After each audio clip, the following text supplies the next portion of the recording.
They said we never make it on our own, but we're hustling and grinding, so we're proving them all wrong. Every day we're coming closer than we ever could have known, and we don't listen to haters, cause we live and die alone. They never understand the struggle that we've done. We've been in a tunnel of a brain for way too long. We gon' make it out the ghetto on our own. There's no stopping the inevitable once it has so grown. Yeah. Welcome, fight fans and fight scorers, to another live stream with Fight Night Scores. It's good to be back after a bit of time off. We have a couple of new co-hosts. I'll bring them in momentarily. And we're going to be scoring what is one of the greatest fights of all time, universally recognised. Before that, we'll have a bit of a discussion about recent boxing events and fights. And after the scoring, we will talk about what's coming up in the next few weeks. So, like I said, we've got a bit of a new cast for the podcast, the live streams even. Hopefully, they will be on board for most times that we do this. We've got potentially some other people that might be jumping on as well in the future, so that will be cool. So to introduce our new people that are on board on the call with me, we've got Alex Vega. Hello, sir. Good day to you. People might recognise Alex Vega from the Boxing Voice. He appears on there from time to time. Also on the call, we've got Joshua from 86 Boxing. Hello. Hey, how's it going, fellas? Looking forward to this. So thank you both for showing an interest and coming on board. I know that you've both been using the Fight Night Score system, specifically in recent weeks, and that you are both avid boxing fans. You're both involved in the sport in some form or another. You've both got good historical knowledge, which is great news for me. And I look forward to you kind of educating me along the way. Again, thank you for coming on board. It's great to have you here, and I'm looking forward. Thanks for having us. Great. I'm looking forward to all the streams that we're going to be doing in the future. So let's make a start. I think we'll have a discussion. I think about the last couple of weeks of boxing. Like I said, we've not really done a live stream for a while now. We won't be covering absolutely everything since the last live stream, but we'll have a quick look back to see what has been happening. So I did want to do a quick mention that I see a lot of people online saying that boxing is dead and fights are not getting made. And while that can sometimes be true, April was a brilliant month for boxing. We had 5 weekends back to back where we had high profile fights, unified title fights, big names. We had, just going through the list, we had Spence versus Ugas, and we had Fury versus White, Taylor versus Serrano, Valdez versus Stevenson, and Canelo versus Bivol. And then last weekend we even had Charlo versus Castano. I don't remember a period of where there was that many high profile fights in the last few years. So I think boxing's in a good place. What do you say, Alex, about that list? No, definitely agreed. I mean, you can even go a couple weeks before the Spence fight with the Fundora versus Lubin, which I believe you did a video on. Yeah, which was a great video. That took place in that same 5 weeks as well. Yeah. I mean, we got guys from different countries. We have, we got Bivol from Russia, Valdez from Mexico, Canelo, of course, as well, Taylor from Ireland. We had the big UK matchup, Fury versus White, which had almost 100,000 people. Boxing's definitely in a good place. Yeah, I agree. And, the notion of boxing being dead, that's something that's going to stick around. But, of course, boxing continues to be the longest tenured sport, so it's not really going anywhere. And they always will have a core niche group of fans who are just, diehard boxing fans. But I think that if it were dead, then we wouldn't be seeing these matchups on these streaming platforms. It's really about supply and demand. And right now we have demand, and we're starting to get a pretty decent amount of supply as well. So I think we've had a lot of great fights here over the last several weeks, and 2022 is looking pretty good thus far. I mean, we have some fight of the year candidates that have already taken place. Taylor Serrano being one of those. You can make an argument that Charlo versus Castano could have topped that, but it's right there in that ballpark, and I think there's more to come, and it's all based on good matchups. So that's what we need to continue to see: the best fighting the best. Yeah. My only worry is that we had all that in such a short period of time. It's like, can the rest of the year stack up to that? But I'm sure there's plenty more to come in time. Anyway, let's get on track. So last weekend, we'll cover last weekend because that was fairly recent and hopefully fresh in the minds. We had the Charlo versus Castano rematch. I think you both watched this fight. We'll start with you, Josh. So what did you make of last week, Charlo in action? I thought it was an excellent fight. I throw it in that classic 154-pound title fight category, or just a 154-pound fight in general. Of course, we got to see an undisputed 54-pound champion crowned in Jamel Charlo.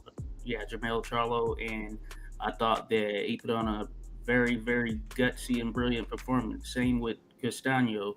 I think the two fighters are made for each other, and that's why it's been sort of an excellent clash in both of the fights. And I think that this one exceeded the first one, and both of them have had sustained action in each time that they've met up. And one of the things that I've been clamoring for is a third fight. I think they should fight again, because I think just given their styles, it's going to ultimately result in a good fight each time. And I like the growth that each fighter showed during the matchup. They showed that they did really go into camp and look at ways to improve what they were doing.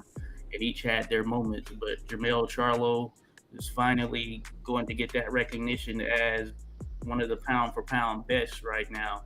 And he's pretty much ran through the 154-pound division, not in the sense that he was just knocking everyone out, but he's fought all the top guys there. And I think it's due in terms of him getting that recognition, top 10 pound for pound as far as I'm concerned, and he's shown it, and I think he'll continue to do so as long as he's at 154 pounds, though there are some stiff challenges that are popping up now, Sebastian Findora being one of them that I can think of. That would be probably one of the toughest tests for him there. Yeah, what do you think, Alex? To echo a little bit what Josh was saying, I mean, that was a classic fight. Definitely nice to see the first undisputed champion at 154. It was a very tough fight. It was really nice to see Charlo add a few more wrinkles to his game, compared to the first fight where he was just backing up and Castano was applying that pressure. Charlo was showing the effective counterpunching that a top level boxer, pound for pound guy gotta show. He showed that. It was a very competitive fight, and Charlo was able to get the knockout actually. So definitely good for boxing. Sets him up for a lot of future good fights. As he mentioned, there's Sebastian Fondora. There's also Tim Tszyu. And we all have heard about Terrence Crawford saying once he takes care of business at 147, he would like to take on the challenge of Jamel Charlo, which is another great. That's two pound for pound guys, possibly matching up, within a year or so. Yeah, so there are some great fights to be made around those weight classes. Really looking forward to seeing what the future holds. You mentioned there, Josh, that you'd like to see a third fight between them two. Would you want that to be the next fight, or just possibly somewhere further down the line? If we take a look at history, sometimes there's probably a break in between those trilogy fights. Mm-hmm. I think that if we got it next, it would likely be still an action-packed fight. But that being said, I do understand if both of them want to move on and try a different opponent for a bit. But if we could get that next, I think that would be a plus for them. Yeah. All right, cool. Well, also last weekend, Jaron Ennis was in action as well. he was in against, I cannot remember now, I should have put it on the list. Undefeated. Castillo Clayton. Castillo Clayton, that's the one. Undefeated, kind of, he had a bit of an amateur pedigree, I believe. But obviously, Joanne Ennis just blasted him out there win a couple of rounds, made a big statement. I've liked Ennis for quite a while now. I can't remember the first time that I saw him, a couple of years back, but you can just see from the first time that you watch him that he's absolute quality, and that he should be, one of the top names in the sport in the next year or two. Did you catch him? What do you think, Alex? I had to admit I was a little bit late on the Jaron Ennis train. I believe the first fight I saw was against Van Heerden, which was a first round no contest, stopped by headbutts, I believe. He looked fantastic in this matchup. I mean, the jab looked like a piston, just reaching Castillo's face. And then, the shot to end it, clipped him behind the ear. It's obvious. Ennis has power. He has speed. Looks like he has, all the technical ability. Castillo Clayton was a former Canadian Olympian. So, like you said, he had that pedigree, and Ennis washed him. And he called out the big fish afterwards, said he wants to reel him in. So let's see if that could be a possible matchup in the future. Yeah, brilliant. I love how just fluid he is with that jab. He mixes it, like, goes to the body, then up, then back down to the body, and it's just all like swift, and it's so natural and flowing. He's really exciting to watch. Josh, are you big on Ennis? Yes, I've seen him for a number of years now, and I knew that he would get to this level, and essentially it's going to come down to who chooses to fight him. But one of the things that I've said, and this is since I first seen him, I just felt like he had so many tools in the tool shed, so to speak, and I knew that would carry him a long way. And at this particular point, I view him as one of those fighters that he's almost just an absolutely complete fighter as far as everything that he has to offer here to the sport of boxing, as far as his output and how he actually looks, his skill set, everything. He has the potential for being very marketable as well, and he brings it each time out. So I'm high on him. I think that you could essentially count him as, maybe third best 147 pounder in the world right now. Of course, he's going to have to continue to be tested and everything, but he is without a doubt the real deal. And if you just watch him, I always say, if you have a boxing fan or a fan who hasn't seen boxing before or ever in their life, and you throw on a video of Jaron Ennis and you look at other fighters, you can just tell he's just different. So I think that he has a high ceiling in the sport for sure. Absolutely. Yeah, definitely one to keep an eye on.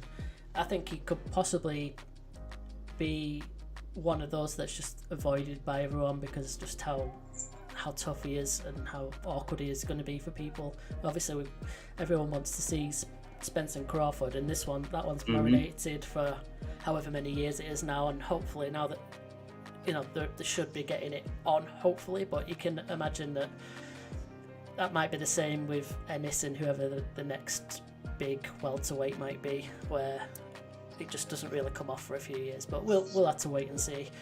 Yeah, and I'll just add, I kind of view Ennis in that same light as Crawford, where he was one of these guys. He was a good amateur, but there were probably other amateurs out there who got more accolades or notoriety and more hype coming out.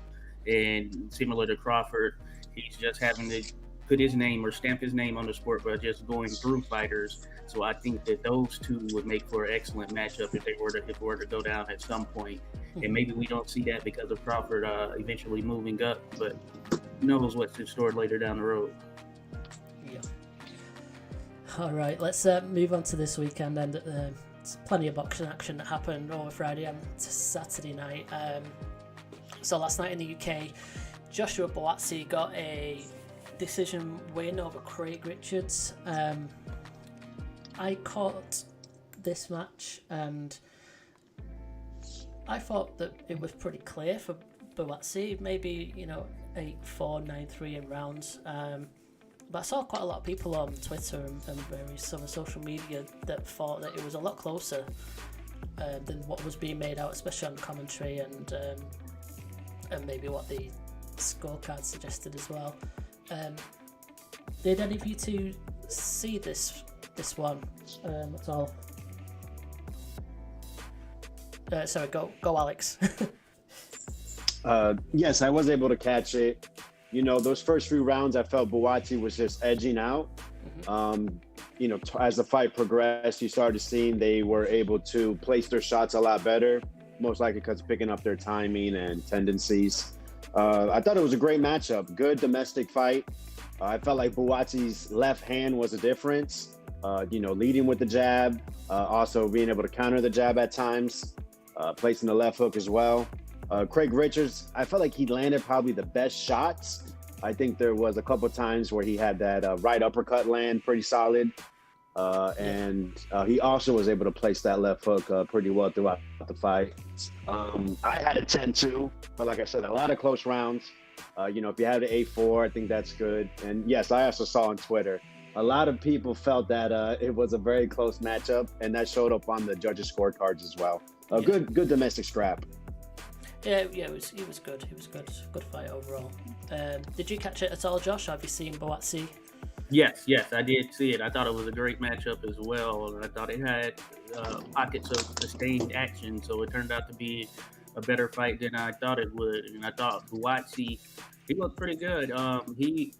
He was gunning for the knockout early, you can tell, so he kind of probably gassed himself a little bit in that first half, but he was able to keep up and maintain things. And Richards, you know, did it Richards does. He boxed on the outside. He never really abandoned his jab, and he hung in there for the entirety. I thought it was a good test for both fighters. Of course, Buatsi moves on. I think he's pretty much knocking on the door there of the top fighters. I know he wants a title shot. So it'll be interesting to see who he gets. I think he's a real player here at 175. But yeah, it's just a matter of matchups. You know, as they say, style makes fights. But I think he'll compete and be in the mix with any of the top 175 pounders. So I'm looking forward to see how he continues to evolve, because he looks to have all of the necessary tools to at least be a champion at 175 pounds, given the right opportunity. Yeah, for me, it's been around for a long time now, and it seems like for a while he was kind of stalling a little bit, not really moving all that fast. But I think, like I say, I think he is now kind of knocking at the door to really step up to that world level and start, you know, making a name for himself. He was I think he was a bronze medalist for the UK in Rio in 2016. So he's had a lot of kind of exposure, like all of our Olympians tend to do. They're always on the big cards as the undercard, but you know, very much featured on all of the big live TV events. So like we've seen him in all of his fights, instead of seeing him from, like, say when he was 10-0, like, you know, you might usually do when there's a good prospect. So in that regard, it seems like he's been lingering around for a while when should have been moving maybe a bit quicker. But I guess that's just the nature of the Olympians and how they get a little bit of hype around them. But yeah, and to that, I think that he doesn't have that big or marquee name on his resume. But what I will say is, I think that Matchroom has done a good job of putting him in there with a variety of styles. So I think that's what's going to benefit him in the future. He's fought a number of different styles of fighters, you know, who fought differently. Some who wanted to stay away, kind of back up, some behind the jab type fighters, and some fighters who wanted to really dig in. So I think that may be a benefit for him moving forward, just the matchup, which I think Matchroom has done pretty well with him. Yeah. All right, cool. Another thing, just a quick mention of on that undercard. Well, there was a bit of a questionable decision. I know that you might not have seen it, but you've seen the main event. I didn't score the fight myself. I wasn't ready to sit down and score at that point in the evening, but Robbie Davis Jr. got a split decision over Javier Molina. Like I said, I didn't really follow the fight in depth, but the parts that I was alerted to were when Molina had Davis in trouble. So just kind of from that aspect, it did seem like Molina probably should have won the fight. But according to Twitter, it was competitive throughout. I did see the people that were bemoaning it the most were saying that Molina should easily have won that fight. So maybe we'll have to watch that back to make a call. But as is quite often the case in the UK at the moment with judging and scorecards, there was a bit of a controversial one as usual. So yeah, maybe you got a bit lucky there, Robbie Davis Jr. Did you want to add something to that, Josh? Yeah, I saw the fight. I didn't score it as you mentioned as well, but I was watching it. I do think that the more active fighter from a visual standpoint seemed to be Robbie Davis Jr. Okay. And I think that may be what swayed the judges. Now, considering I didn't score it, I didn't think that it was like a horrible decision or anything. The fact that Davis Jr. was ended up being on top, I did think Molina was letting a lot of good stuff. But as far as who visually looked to be the fighter leading the charge, from what I saw, it seemed to be Robert Davies. And that's a whole different, I know that can be a different thing because aggression and moving forward doesn't necessarily mean you're landing effectively on a fighter. So I do think that some of the more effective punches did come from Molina, but I wasn't, too bent out of shape about the outcome. I think it was a closer fight. So yeah, I don't think it was a robbery or anything. I just thought it was one of those that was close, and the judges saw it how they saw it with that one. Yeah, fair enough. All right, well, let's move things along. Over in the States, we also had Benavidez against Lemieux last night. Obviously, that was probably went as expected for most people, but I think it was a very good showing for Benavidez. Got the stoppage in round 2, I believe. Alex, you want to give your verdict to that, please? It's a great win for Benavidez. It's a former world champion. It's been in there with other world champions such as Triple G. I believe Triple G took about 8 rounds to get him out, and he also got blanked out by Billy Joe Saunders. So Benavidez get a shot against someone of that quality is something to add to the resume, and you would hope that with this win it'll allow him to be seen in a higher light to get the big fights. Of course, he wants the Canelo, he wants the Caleb Plants, the Charlos. The fight could have been ended in round 1. I think Jim Gray had alluded saying that he had spoke to the ref, and the ref said he was about to stop it, but the bell rang. Lemieux's tough. Definitely showed he has a heart of a lion. Was throwing shots. You got to give it to Benavidez' his defense. Was seeing a lot of the shots, turning with it, and was landing bombs. And I was really glad to see the fight end because it looked like it could have been something that could have really affected David Lemieux's health.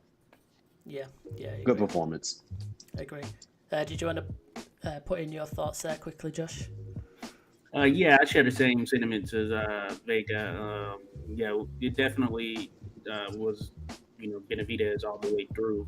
And as I mentioned previously, I think that one of the glaring things was the size difference. And Lemieux, he's not a big 168-pounder. I think he just moved there, of course, once he lost to Triple G or lost his titles or whatever. So I think that Benavidez, his size is going to be the true factor with whomever he matches up with next, because he's a big, solid guy, and he makes that 168-pound limit. So it's going to be tough. You really have to have someone who knows how to get inside and kind of break him down. You're probably going to have someone like Canelo really try to hone in on that body and stop him, because he seems to be a come-forward fighter who's hard to put a dent in when you're just aiming for his head, at least.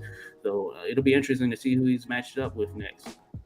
Yeah, on that, I did see, I think it's his promoter tweeting earlier about saying he might return in November against either Charlo, Plant or Morel. Any of those inspire you, Josh? Pardon again, could you repeat that? Sorry. Either Charlo, Plant or Morel, apparently in November, potentially. Oh yeah. I definitely like to see the Charlo fight. I think that's a good matchup, and they've had a little back and forth. Charlo there at 160. It's a question of like what are the fights that are there, because I don't know that Canelo is going back down there. So Yeah. I think that's an excellent matchup between Charlo and Benavidez, and the bad blood and build up I think would be exciting. So that's one I'd probably say would be one on the list for me. And then the other or that's one at 168. But the fight that I would certainly like to see, of course, if he moves up, is him against Zerto Ramirez. I think they have the stylistically the size and everything, and then that's the way that they fight to potentially have one of those classic back and forth fights. So that's one that I want to see. That's like sort of a bucket list type, dream type fight situation right there. Yeah, that could be fun. That could be fun. What are your thoughts, Alex, on those potential bouts for Benavidez? I mean, give me one or the other. It doesn't matter. I think Charlo at 160 moving up. I would like to see him at that weight. I think I like his activity, and that against David Benavidez' activity should be an explosion. Also, with the back and forth that we've seen, in the arena at the Spence fight, as well as through interviews. Caleb Plant, I mean, I felt like we should have seen that matchup maybe a couple of years ago when they both were champions. Caleb Plant did look pretty good against Canelo, but did succumb to the pressure and power of Canelo Alvarez. So how would that go against Benavidez? I don't really recall Benavidez going against someone who can move like Plant. So another intriguing matchup. And I am very high on David Morrell. I think he has tremendous technique, tremendous footwork and speed. I think he might be the full package, just need a little more maturation with his career. So I'm not sure if that would be the best thing for Morrell specifically. Maybe in a year or more time. It may not be at 160, it may be at 175. But any of those matchups I think would be great for all those fighters for boxing. Yeah, cool, man. I can see there Josh is agreeing about Morrell. He's saying he's a real deal. Yeah, again, it's another fun division. Plenty of big name fights to be made. Definitely one to keep an eye on, along with this guy Janibek, who was also in action last night. I'm not going to try and pronounce his real name because that'd be foolish. He beats the overmatched Danny Dignam from the UK, kind of a bit of a sacrificial lamb by the looks of it. I caught the highlights of it before. It was just an absolute beatdown, really, from start to finish. Have you guys seen much of Janibek? It looks like he's a very capable fighter. Is he from Uzbekistan, I think? Kazakh style. Kazakh style. Yep. Forgive me. No, I've been following him his past couple matchups. I think I seen Rob Brandt, and then Ndam. Yeah, I forget his last name. Hassan Nadam. Yeah. That's his name. No, he's very impressive. Both those fights he fought different styles. I believe against Rob Brandt, he kind of stood in front of him, used a lot of upper body movement, and just was outmatching him, outclassing him. And then against Hassan Nadam, he really pressed forward and beat him down. So this was not any surprise. The gentleman from the UK didn't have anything to keep Janibek off him. And Janibek, you got to give it to him. This should have been an Andrade or Munguia. Yeah. Didn't happen, so he took care of business. Kudos to him. Yeah, I had to agree. Yeah, I think he's looked good. He has the goods. Right now, coming out of sort of Eastern Europe or Western Asia, you have these fighters who are from Uzbekistan, Kazakhstan, a number of the other stands who are just coming seasoned from the amateurs, and they're ready to go and shooting up on the trajectory in a quick pace. And I think he's one of them. He's looked very good thus far, and he's going to be a problem for anyone who he's matched up with. So I can see him being one of those fighters who is kind of avoided in some sense, but it'll all come down to whether he can get those matchups secured. I think him versus Jaime Munguia, that would be an excellent one. I like how Jaime Munguia has looked as of late, especially under Eric Morales. So I think that would be excellent. Of course, him versus Andre would be another excellent one. Whether those happen is another thing, but I think that he is certainly the real deal, and he's going to be tough for anyone to defeat. Yeah, I agree. It seems like a while back we had the Ukrainian influx of top level fighters, and it looks like Uzbekistan and Kazakhstan is now the new area where all of these feared fighters are coming from. Mm-hmm. Yeah, definitely one to keep an eye on. Also on that card was Jamel Herring. He got beaten by Jermaine Ortiz, a young prospect. I think Herring has also been on Twitter since, just to pretty much say that he's going to retire. So he's had a good career, solid fighter, but probably is the right time for him to hang him up. Any thoughts, just briefly, because I know that we're kind of taking quite a bit of time on this recap. Any quick thoughts on Herring, Alex? Herring, good career. Fought at 135 before, went down to 130, beat Carl Frampton. That was his signature win. Yeah. Fortunately, outmatched against Stevenson. He had a good career. Good guy, definitely someone to look up to. So kudos to him, his career. Much love and admiration for what he has shown in the boxing ring. Yeah, absolutely. Anything to add to that, Josh? Yeah, so Harry, as a fellow Marine, I've rooted for him as well here in the past. Just want to see him do his thing. I think he's at that stage, right now where a lot of decisions have to be made, and he's going to ultimately retire. I think that that fight with Shakur Stevenson, that is probably the level he would have to face if he were to truly try and get back into title contention. So the best move may be what he's doing here, as far as just hanging him up at this particular time to save himself from any further damage, because at this point, he would be taking on a lot of fighters who are just kind of coming up, and he's that name in a sense. But I think he's had a decent career, probably overachieved in becoming a world champion. And I wish him the best moving forward. And I think he'll have some opportunities here outside of boxing, just given his background and everything. So we'll see what's in store for him here next. Cool, man. Yeah, well said. I agree. So I think that wraps up the recap of the last few weekends. That went a bit longer than anticipated, but not to worry, there's quite a lot to cover. So we'll move swiftly on. We will get into our scoring for the Ward versus Gatti fight, and this took place 20 years ago this week, 18th of May 2002. Alex, do you have a little bit of an intro that you could give to the listeners while I get this set up for us? Oh, sure, absolutely. So this fight, like you said, May 18th, 2002, at the Mohegan Sun Casino in Connecticut. Arturo Gatti was a former world champ at 130. At the time, it was a little unsure if he was faded or not. He was a guy that was a slugger who was training under Buddy McGirt, who was getting the box more in those last couple fights prior.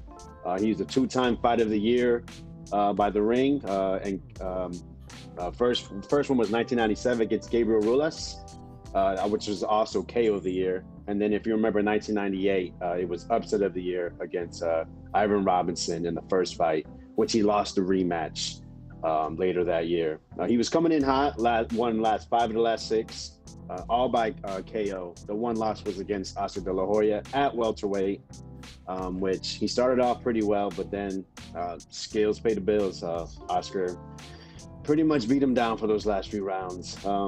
We have Mickey Ward, always seen as a tough club fighter, was known for his left hand to the body and being very tenacious. Also Fight of the Year by The Ring, 2001 against Emmanuel Augustus, Drunken Master. Coming in pretty well, 6-2 last 8 fights, with 4 coming by stoppage. This fight was at catch weight of 142. Sweet, thank you very much. That was great. great introduction to the fight. As you can see on the screen, since we've been discussing, since we came on air, if you want to join in and score this fight with us, you need to be a registered member of Fight Night Scores at fight-score.com/register. Just takes a few seconds to sign up. Once you are a registered member, you have access to the groups feature. So in the menu, you should be able to see a My Groups section. And in there, you can join a group that exists, or you can create your own group. So if you want to join in today with our scoring, you can join the group by entering the code A79534, and then you will be automatically entered into our group.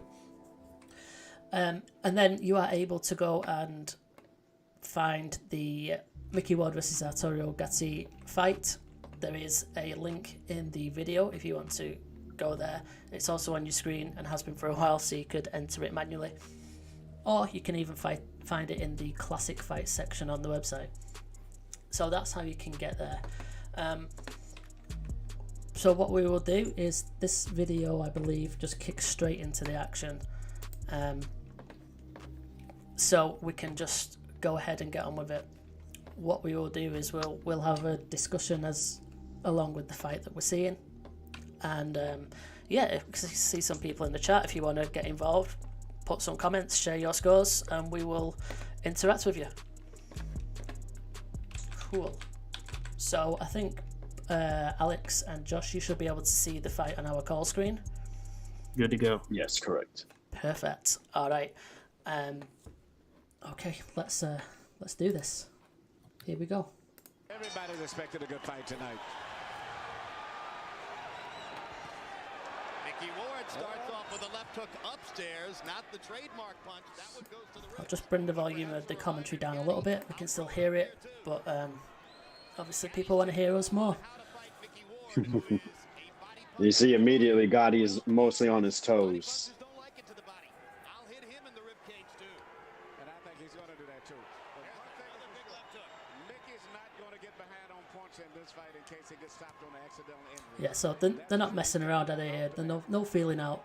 It's just straight into it. They're both throwing with intentions. As the fight goes on, but that's a good point. He probably learned a bit of a lesson in Texas about the importance of getting off early. Yes, but he's also going to learn You see Ward is parrying the Gatti jab. right hand is not going to be effective tonight.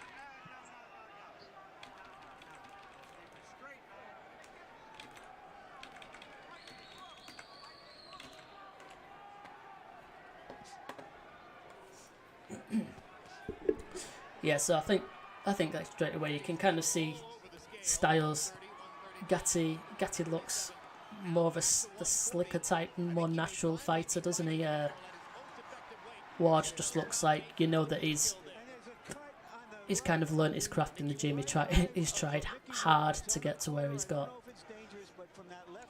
Yeah, without a doubt, one of those sort of tough, gritty fighters, you know, that's going to come in and he'll take a shot to get a shot. And I think stylistically that makes for an excellent matchup when you have someone who is more of a sort of on his toes, really kind of move around style boxer. Mm-hmm. And just as you said that, Josh, he definitely took a shot. He got the cut over the eye, trying to get one off of his own. Both fighters known to get cut early and often. Oh, yeah.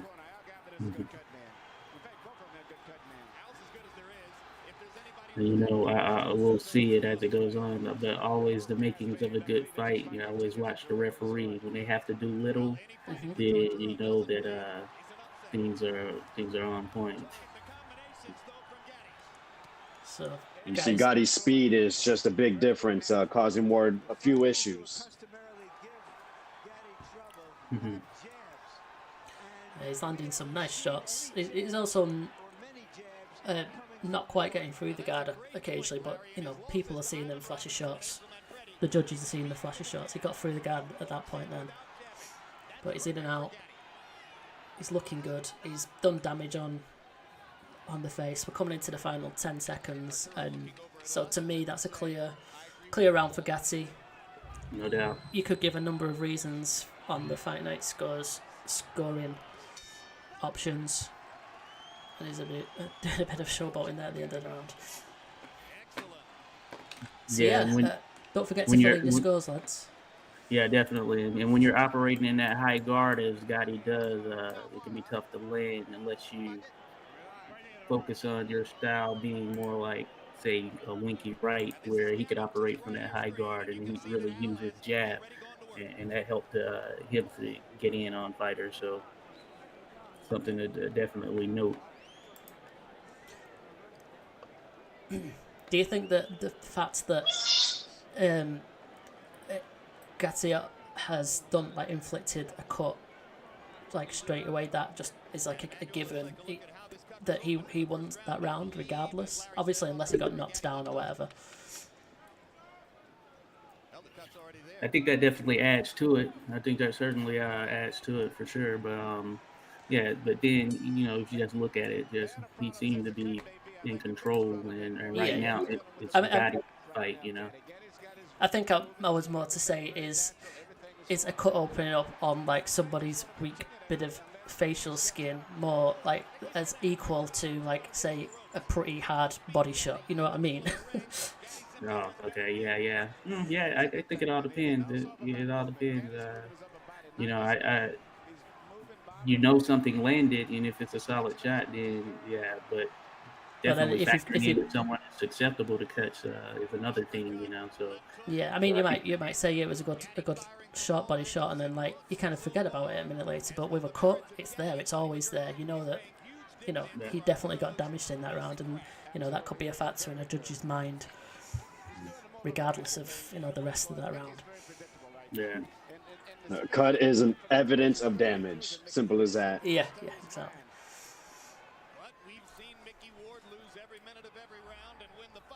The hand and the foot speed is just giving Mickey Ward issues. It's quite evident. That's a great shot. Perfectly timed. Yeah, Gatti was looking a level above early on in the fight. Mm-hmm. Kudos to Buddy McGirt. Really got Gatti to box more. Before he liked to plant his feet, really try to land that left hook, and with no setup. And you see here, like I said, the foot speed, using the feet, the hand speed is really showing that he's in control. Yeah, he's bouncing around, isn't he? He's everything's flowing nicely. Whereas Ward has got that kind of. It's harsh to say, but it's more like a plodding style, isn't it? It's like come forward, step forward, step forward. You can see in his face he's got to really think about what he's doing. Whereas to Gatti, it's kind of just a natural thing for him. That's how I see it, anyway. Right. Yeah. Ward wants to keep his hands high, land the left hook. That's basically what it is, and he'll go chest to chest with you. Yeah. He'll push forward, put you on the ropes, and he does good work usually if you oblige with him. Mm-hmm. And there you go, Ward having to cover up high, and then Gatti's mixed it up to the body. It's a couple of great body shots landing there. They look crippling. Yeah, and when he's covering up and not throwing there, the things are favoring Gatti as far as the judges are concerned. That was a great defensive move as well, just to get out of the corner. Mm. Nice side step. But if you notice, I'm sorry. Go ahead. I was going to say, if you notice, though, Gatti is keeping his hands a little bit lower, and Ward is catching him with single shots as the round was going on. Mm-hmm. Mm-hmm. I mean, he's definitely landed a few, Ward, but just nowhere near enough for him to swing the round for me. Indeed. Yeah, right now. Yeah, definitely another round for Gatti. Absolutely. Yeah, action is all Gatti right now. He's looking brilliant. He's doing what he's supposed to do, essentially. So wow, look at those punch stats. Didn't quite catch them. I was inputting my data, but I'll have a rewind. Let's just have a pause on there. Oh, yeah. Insane. 136 punches thrown. This has the makings of a just washing, but we'll see how it changes up as we go up. So what we'll do is after 4 rounds, we'll have a pause, and then we'll take a look at how our scores are. I can do some side by side, and our average scorecard between all 3 of us, or whoever else has joined the group, if anyone. Cool.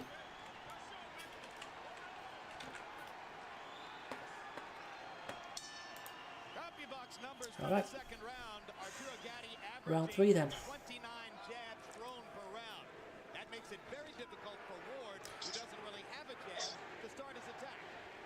But Ward seems to be applying more pressure now, trying to get closer. And he's going to have to continue doing that. He can't sit back at a distance. He's going to have to get very close to Gatti if he's got any chance of pulling this fight off. And he's going to have to trust that Gatti can keep the cut under control and keep him in the fight even as he presses Mo. Yes, he does. Gavin seems to have did a good job. Usually, a good cut man takes 2 rounds before the blood really coagulates. Oh, that was a great left hook. Beautiful. Gatti landing a lot of punches cleanly and sharply. Just a tremendous chin by Ward, which he's thrown throughout his career. Trying to feint his way inside. Indeed. Looks as though Gatti is so conscious of Ward's left hook that there might be an opening here for Ward to Ward with the switch to southpaw. But he's not really quick with the right, the way he is with the left. See, Ward is primarily dealing with one punch for the most part. Most of the punches are strictly his left hand. And most good fighters can neutralize that. And one of the things here with these two, and I think it's kind of goes with the makeup of the fight, but you can just tell the crowd there at the Mohegan Sun, they're just into it, and you know that has to fuel a fighter. So it's always nice when you have one of those type of fight atmospheres. Definitely good location in Connecticut.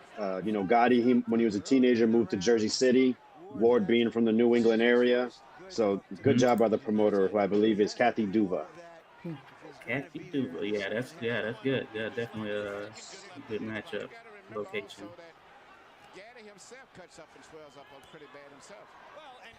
He started off quite well. Ward at the start, he's kind of trying to hunt him down, but I think, you know, just Gatti, same as the first 2 rounds. Gatti's just too classy. I mean, he's getting a little bit rattled here.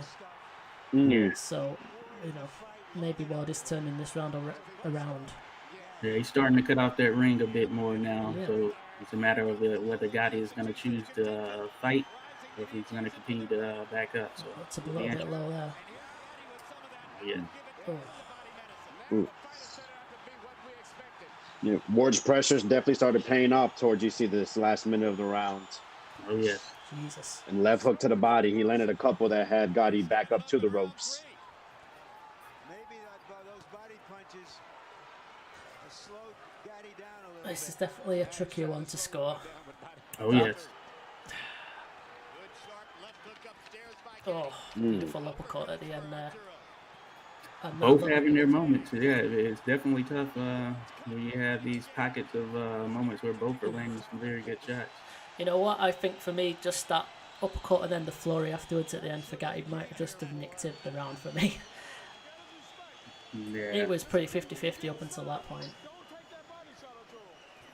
I'm in agreement. I like what Mickey Ward did there, and it sets the tone for probably how he looks moving forward.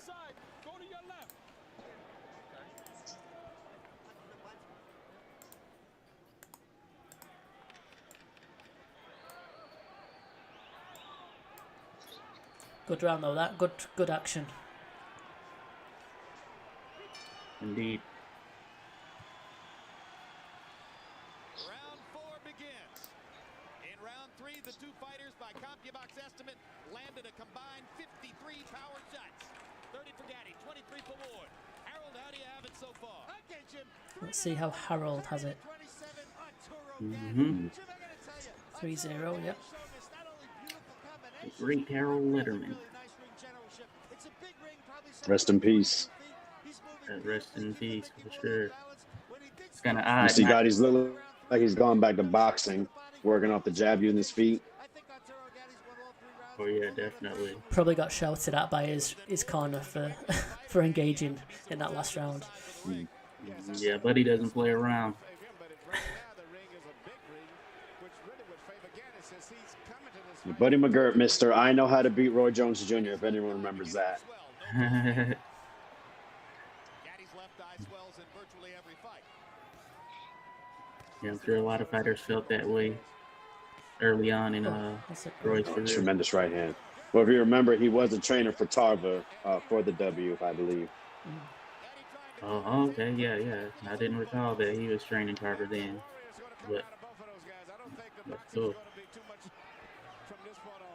But yeah, he did say that while he was fighting, say if they were the same size. But it paid off as a trainer.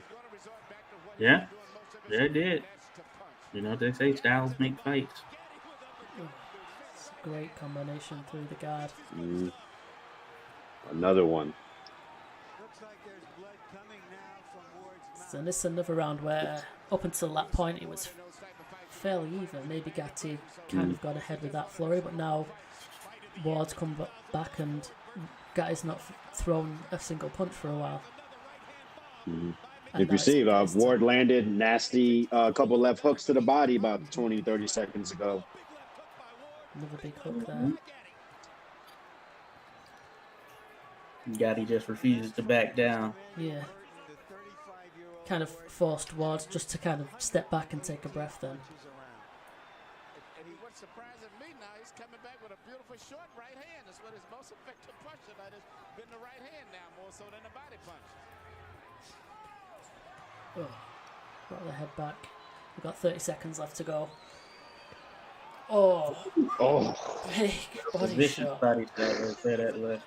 Man, you could hear that shot land. That is how he got up. Both these guys are warriors, but like you said, Ward, that dude is just made out of steel. Lots of blood and guts right there. Getting up off of that. So that was called a low shot, was it? It didn't. It was pretty quick, but I didn't think it was low. No, that looked like that landed solidly. Mm-hmm. Oh, the bells ended the round. No one knows what's going on. So that was no knockdown. Harold, why did the round end? Okay, Jim, let me tell you something. It's miscommunication between the referee. Let's just listen to what they're saying here. Frank Cappuccino saw that low blow. There's no question he should have yelled timeout. At which point, Mickey Ward would have up to 5 minutes to recover. If he can't, continue up to 5 minutes, he loses. But the timekeeper never stopped the clock, and that's all there was to it. He let it run. He let the round run out. Does he have 5 minutes now? Ward still have 5. Yeah. No. Let's have a look at this. 1 minute rest period. Let's take a look and see if the blow was low. Yes, it was. It was. That's how we saw it. That was low. I think the angle on the live shot wasn't there. It looked like he might have landed nicely, but there you go. All right, we're through 4 rounds. I need to put my score in for that one. Oh, man, that was tricky. That was a tricky one.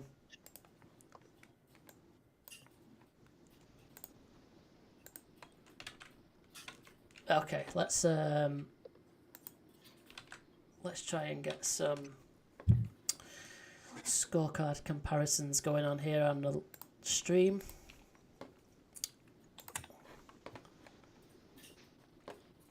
All right, let's have a look at the combined card actually for all of us. And I'm not sure if you guys can see the live stream at the moment, but I've got basically it's our average combined scorecard, and it includes Alex's first scorecard for this fight. It includes all of them, which is still cool.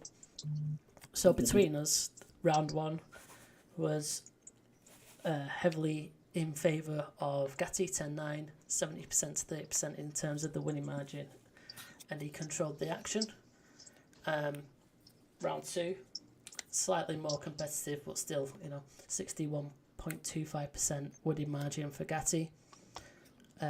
Again, round 3 and round 4 were both closer, but still Gatti rounds, landing the more effective shots.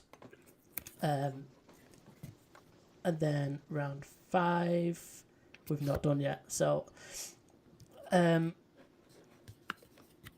would be 4-0 for us. Yeah, that's what I have. in favour of Gatti. If I just go back to the group, I will be able to do a refresh. So yeah, we've all got 40 to 36, and if I click on the compare card with Josh's scorecard, we can see side by side how we scored it and how differently it is. So just to explain the different colours and stuff that you see on screen, our first round we essentially scored it the same to Gatti 10-9, but our percentage and reasons were different, so it's got that grey border. For the blue border, it looks like we got the same round score and the same winning margin, but a different reason. And then at the last round that we both scored, round 4, we scored it exactly the same, so it's got that green border around it. So we scored it 10-9 to Gatti, 55% to 45%, and landed the cleaner, more effective shots.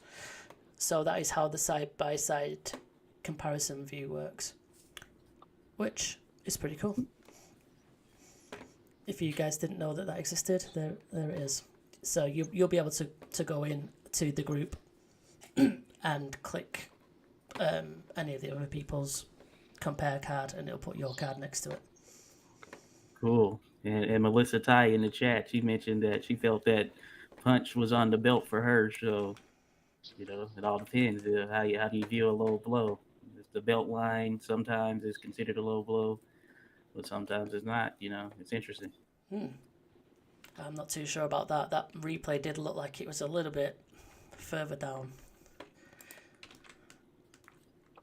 Anyway, let's continue on. Let me get the fight video back on the stream. We're good to go. Yeah, you know, a shot like that, you have to go back and wonder, what did the referee tell them was good and what wasn't? You know, are awards pants a little bit high? What's the interpretation of something like that? Yeah, that's true. It comes down to judgment for sure. More than 30 power shots and landed more than half. So it is becoming the slugfest everyone anticipated, despite Arturo Gatti's skillful efforts to make it a boxing match in the early rounds. See, a lot of them shots there, they didn't really land. It's just all arms. Now them ones landed. These flurries here from Gatti, looking good early. Oh, that's a great left hook. Return fire until Gatti is finished, which invites Gatti to keep going. It must be so demotivating for him when he's landing these nice shots and Ward is just right there, still coming forward, relentless. Yeah, without a doubt. And then you have to start wondering about the pace. Like, can I keep this up? Yeah. I think the commentators just said the exact same thing as well.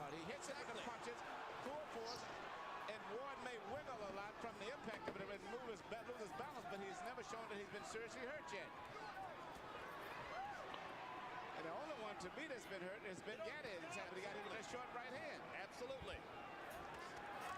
Nice shot over the top.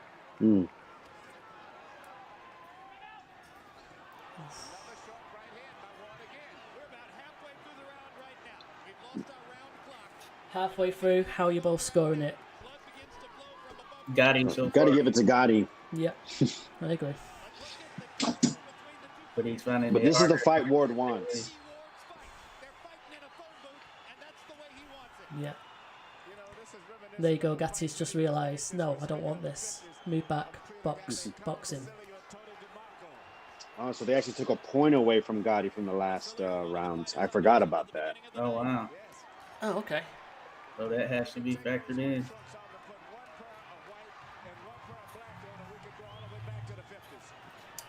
We can all edit our score, by the way, for that last round. If you click on it, it'll allow you to edit it to a 10-8. Or depending on if he had Gatti winning the round, which I felt he was winning the round, so I guess that would make it a 9-9 for me. Correct. Same here. Oh, yeah. Sorry, good point. Oh, man. So, you know, we said after a minute and a half, Gatti was definitely winning.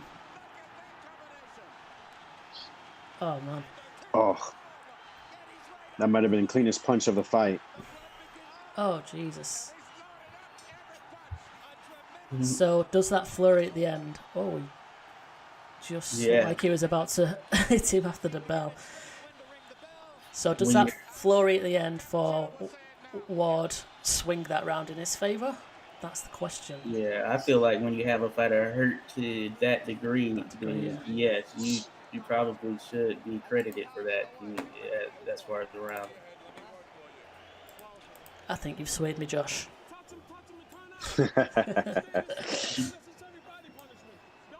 He had him really in trouble. And it was a series of clean blows as well. Yeah. Look at that. I mean, that's great action. And at this stage, if you don't look closer, you think that Ward is about to give. And here Ward's coming back. See, his hands just dropped, didn't they? Oh yeah. As soon as that landed. And he's wincing from those body shots. We talked about the amazing condition and Yeah. endurance It's still hurting. Yeah. of Ward. And this is Gotti's problem in this fight against a guy like Ward. You got to keep your hands up because Ward's going to keep coming. Keep the hands high, unleash his shots. Being in the corner like that is just bad. It's not going to have any good results. But, you know, as I said earlier, now Gatti is starting to swell up and bleed also. But at this stage, I would still have Gatti with him, but it looks very promising for Mickey. Because Mickey has not been hurt yet. He's been hit with some great shots, but he's never staggered away from it all. Gentlemen, in the 5th round, they landed 98 punches. By CompuBox estimate, 88 of them power shots. Almost evenly distributed. Keep that control there. A hellacious round. The referee's not happy about something. So the pace slows slightly here in round 6.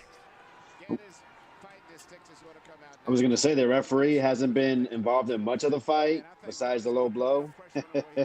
Yeah. I didn't catch what he said. Yeah, I'm not sure what he said, but he wasn't happy with something. This round is unfolding in an interesting way. You see Gatti trying to box with the back foot and Ward just plodding forward. Oh yes. That seemed to be his key punch. He's turning it over. Again, yes. He's turning it over like never before. And that's just as dangerous as the left hook to the body is at this point in the fight. Oh, that's a great shot. And Ward just comes right back. I was about to say nothing significant has happened, and then he does that. Yeah. Oh, that's Great beautiful bobbing and defense. Beautiful. Exactly what you practice in the gym. That's the right hand again. So yeah, Gatti's back to his boxing now, isn't he? The movement of Gatti. And he's looking comfortable, and he does. I think Ward might have just slowed slightly, so he can't close that gap down. Mm-hmm. Instead of pulling away. But Gatti is fighting a good round here. He's winning this round. Oh, He's man. gone back to some movement, throwing combinations, trying to move away, standing and fighting, moving again, trying to move. Yeah, this round has definitely helped Gatti regain the momentum. Good Gatti we're looking at. Nice jab. The war of wills. Gatti has taken it to another step. And now But you see, those hands are down. He's taking shots, even though he's boxing well. Yeah. He went back to boxing. I didn't think he would, but he went back to boxing. It's working very effective too. Yep.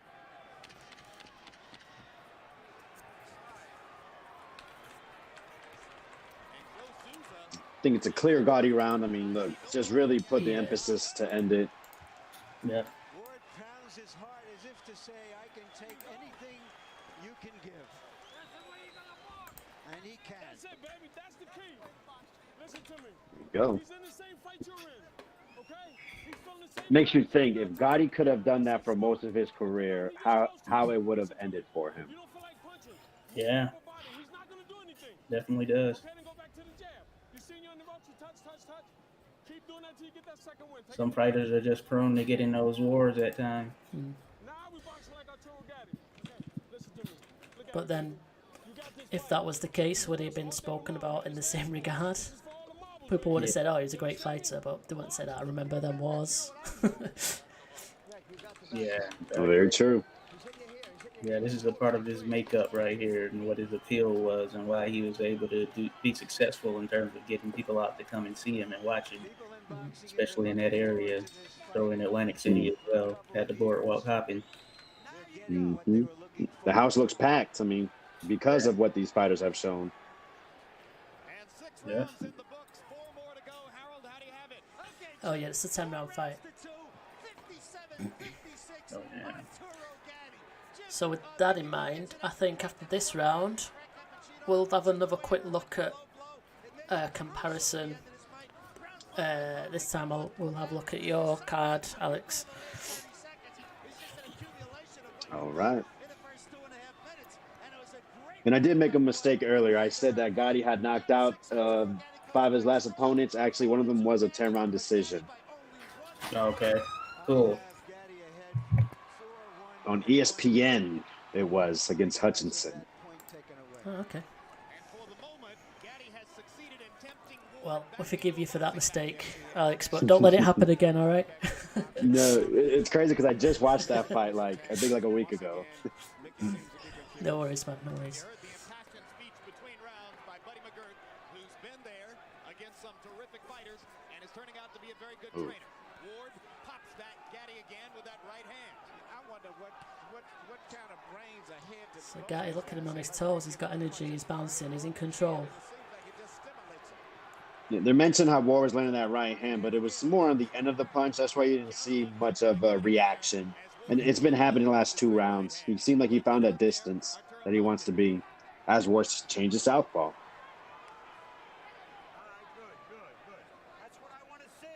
I think Gatti's doing beautiful. Ref happy not to have to do any work. Fair enough. Beautiful. But still, the big punches. We the fans will be in agreement. Makes you respect him. He can still fight. Yes, and I love his punching power. Through 6 rounds, Gatti landed more than 200 punches, most of them on the face of Mickey Ward. Here comes Ward. Let him go, let him go, let him out. You can't stop him. Oh, More of a shoe shining combination there. yeah. Before a big fight, most fighters like to try something new in training. Ward's innovation this time around was to rest only. I gotta say, I gotta give it to Ward with his pairing. It's not something easy to do. Yeah. One of those things that sometimes goes unnoticed. Mm-hmm. Mickey's been outdone in terms of talent, skill, but not in terms of heart. He's always trying, but just one step behind.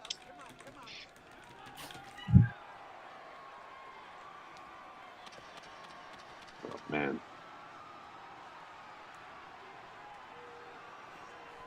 Ward has turned southpaw here at the end of the round.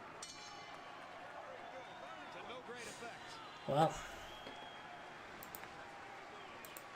Well. Hey, listen. I mean, maybe that was a closer round. I'm just going to pause there for a second. And I will input my score. And then we'll have a look at our scorecards side by side. Enter there.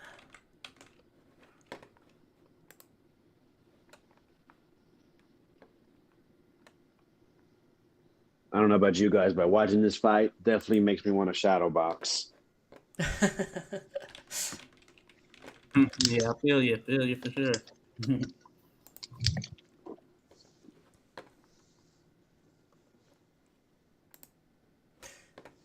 Alright, I've just got that up now on the stream. So now we're looking at my card and Alex's card side by side.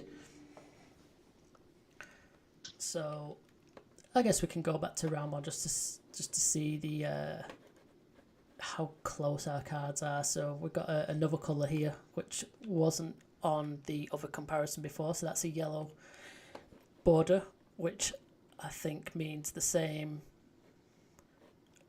scores and the same reason, but a different winning margin percentage. So, and it's also worth mentioning that for any rounds where it's the same score, the only reason you can give is even round, which is just how I made it work, at least up until now. But we can see that we've also added additional comments in there just to iterate the reasoning behind the scores. So, you know, it really clarifies exactly where we scored the round. So I'll just have a look at these last 3 rounds then, because we covered the first 4 before. We had similar-ish, so we both scored round 5 for Ward.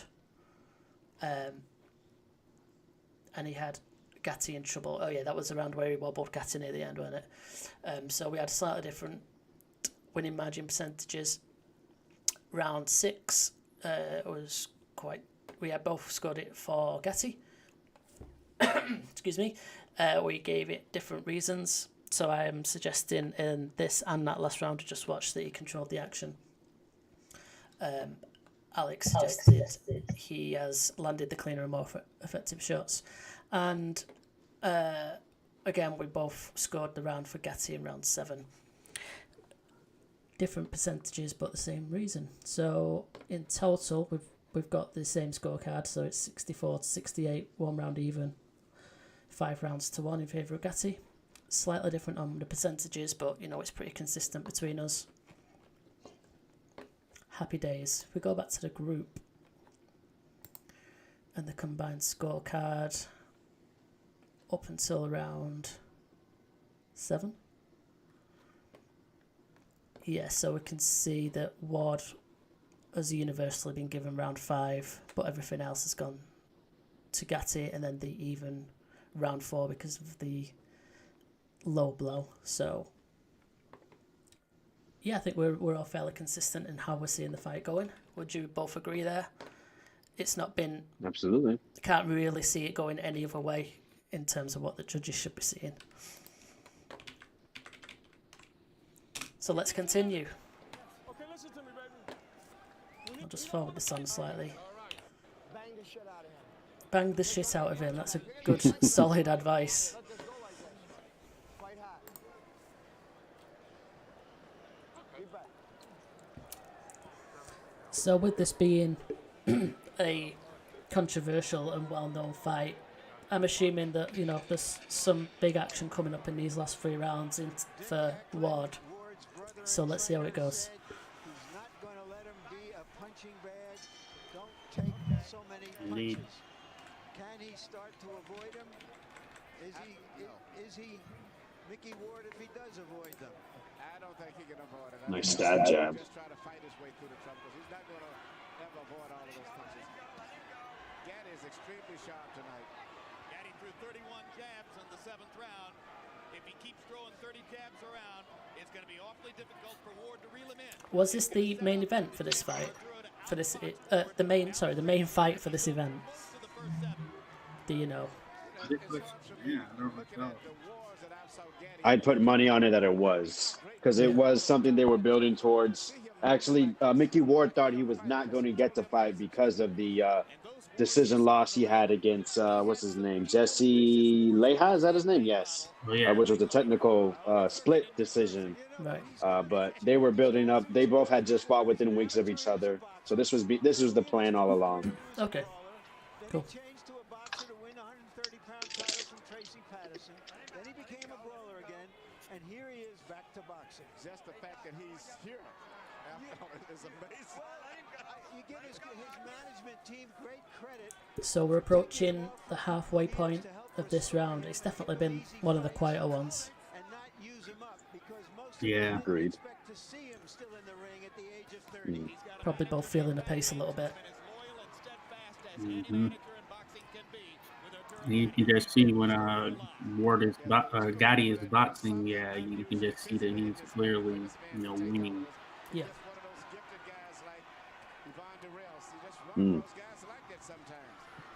He's taking There's a fight evidence to of him. it.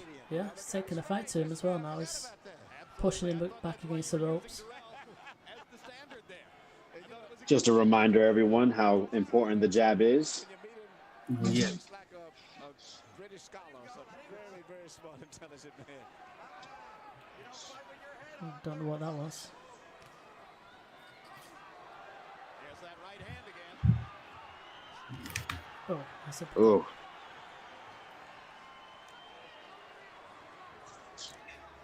See, Ward really wants to uncork that left. No, yeah, some shots that are hurting him right there. Backs him up slightly.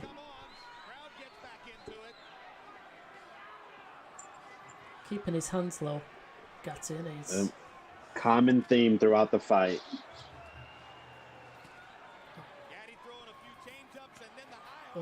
Oh wow! Just Ward's all bloodied. Ripped those through. That was nice. Interesting round. Oh, Oh my gosh. he's hit him at the end. Wow. Oof. I mean, I had Gatti winning, but with that combination there, that is a game changer, if you ask me. Without a doubt. I agree. Man, you know, always fight till the very end. I mean, that's been quite a theme in previous live streams that I've been doing with Kaiser Cobra, where there's quite often there's been some fighters where they don't really do too much for the first 2.5 minutes, and in that last 30 seconds they just, you know, they spring into action, hoping to steal around in the eyes of the judges. And I don't think that was a case of it. I think Ward just spotted a gap and he just went for it, didn't he? But, you know, that's just changed the complexion of that round altogether, just that last 10 seconds.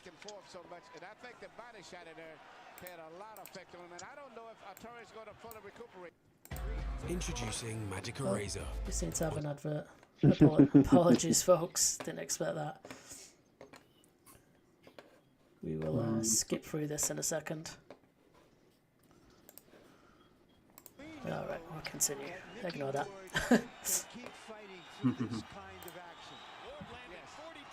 Alright, straight into it.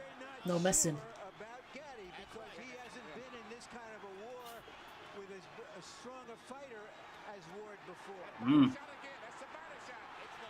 And down goes Gatti. Wow. And he is hurt. This is it. He's not going to request. It's not like a head punch. You can see him struggling there, breathing, heavy breathing. Pain right there for sure. Oh. Ward smells blood, probably his own blood. Oh man, how's he not gone down again? Today's boxing, they would have stopped it. Oh yeah. Probably, yeah. But why is he not holding? Why is he not just trying to throw his arms over him and give him a hug? Guess that's not his makeup right there. He wants to fight fire with fire. Yeah. Well, now he is at least throwing back. Low shots. And when Gatti fought Hutchinson, when Hutchinson hurt him, he'd either fight back or back up. Never hold. Right, okay. Wow. Wow. Didn't look like there was much on those shots, but still clean. There's a couple lows. Firing back though, I mean, you've got to give it to Gatti there. Yeah. Now you see he's putting his body behind those shots. Yeah. Oh yeah, gutsy.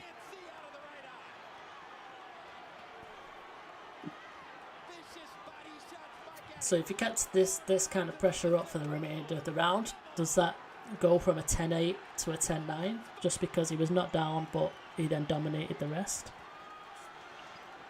If he could keep it up. Yeah, I mean, he's still got a minute to go. No doubt. And now he's knackered. He's too tired. Now he's hugging. They both look worn. Yeah. Jeez. Wow. You can't make these kind of fighters. They're born. No doubt about Jesus. Oh. Oh, God. Oh, man. Oh, How's my he still goodness. standing? it. Ward back take control. Yeah, it's crazy. Just about 30 seconds back, I just spotted someone that stood in the crowd. He's got both of his hands behind the back of his head, as if to say, what am I witnessing here? These fans were treated to something special, weren't they? It takes me back to the Fundora-Lubin fight when Lubin started pushing forward and hurting Fundora. He took a knee, but you see these guys, they're not even thinking of that. No.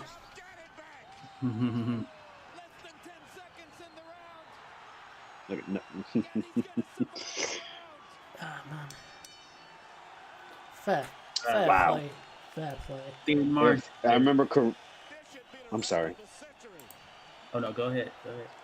I was going to say, if I remember correctly, this was voted round of the year for 2002. I was just gonna say that is one of the best rounds you're ever gonna see.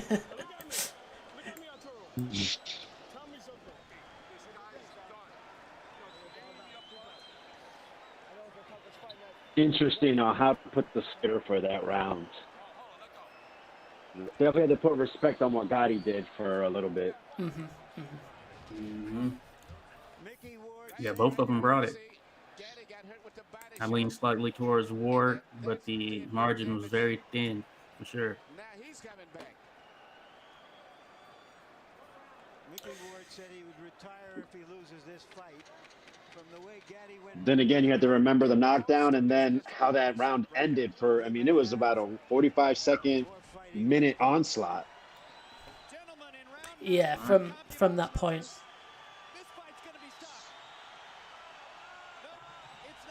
What's going on here? No one knows what's going on. See it over. Be stopped. Well, you're not supposed to be up on the apron when a round's about to end. I noticed that they were there earlier in the fight, really, late as the round was starting. I don't know if you recall. I think it was like Katie Taylor. No, it was a fight in England that Ben Davison was on one of the ropes. Yeah. Just hanging out, and that's not allowed. Yeah, that was quite recent, wasn't it? It might have been the Taylor fight, or yeah, it was definitely recent. Got shouted at.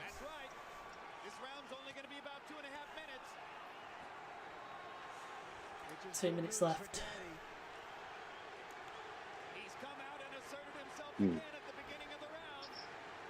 Really shooting that right hand down the middle. Oh. God, he is.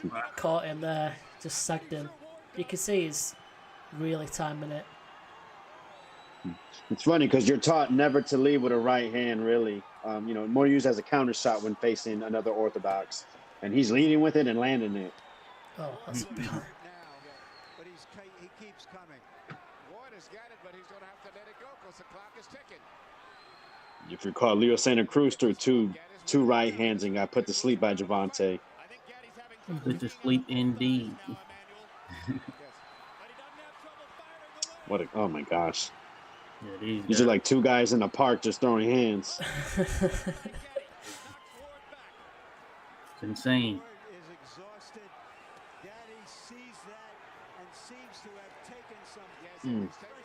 Yeah, I think Ward just slightly lacking the stamina, isn't he, to force himself a little bit more. Oh my gosh, I felt that uppercut. Yeah, jeez. Yeah, Ward has a beard on him for sure. Oh man. Gotti's fighting exactly how you want to when you're not sure how the decision's going last round. Leave it all on the line. It's exactly how you want to see as a trainer from your fighter. Oh. I mean, credit to Ward.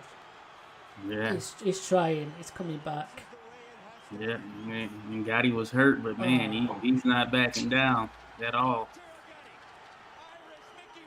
I mean, could you imagine being at this fight live? Yeah, that'd be crazy. That's what I was saying just before. These guys are treated to something special. You know it.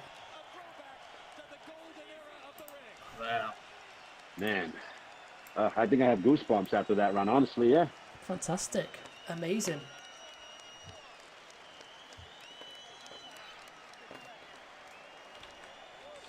So we'll enter our scores. We will wait until the official scorecards come through, and then we'll take a pause and have a look how we compare. Yeah. Harold Letterman scored that a draw. Yeah, crazy. Yeah, that's interesting. You never know what someone is looking at, but I think even without scoring, just from a visual standpoint, that Gatti did more as far as looking at each individual round. Now, I will say that Ward probably hurt Gatti more or had the shots that kind of hurt him, and you could visibly see it. But certainly, Gatti, he was boxing very well throughout that fight for the most part. By a couple of points. You can definitely see why that's a classic fight. Yeah, without doubt. Without a doubt. Oh my gosh. I mean, that is just tremendous action. Yeah. Like you said, in real time, it looked beautiful. Yeah.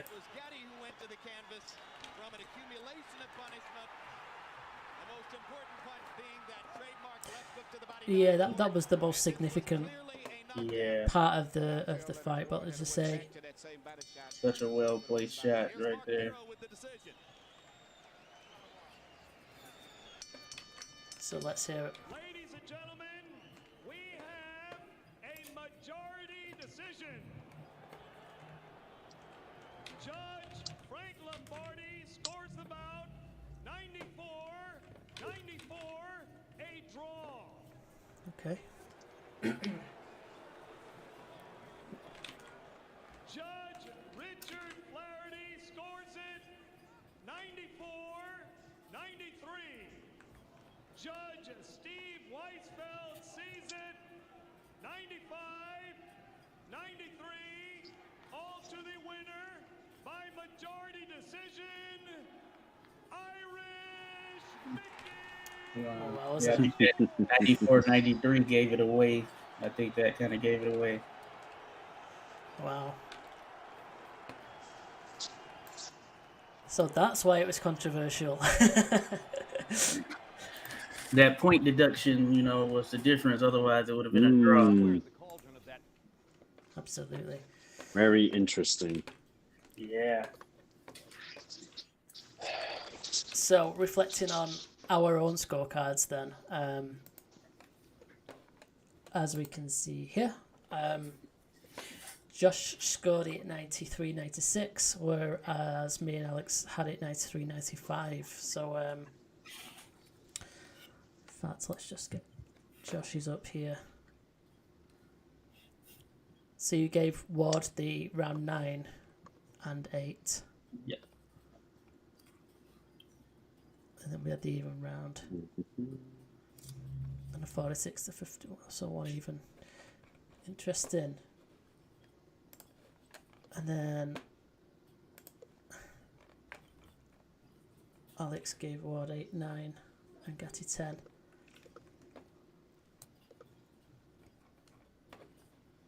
Sweet man, let's have a look at our combined score actually. So what do we tally out as? We have it 95-93 in favour of Gatti then, as a combined of all of our cards. So that's the reverse of the majority of the officials. So, I mean, man, it'd be so interesting if they scored the fight as we do with this system to see how, the reasons they gave, which rounds they gave to Ward instead of Gatti. Yeah, there would be.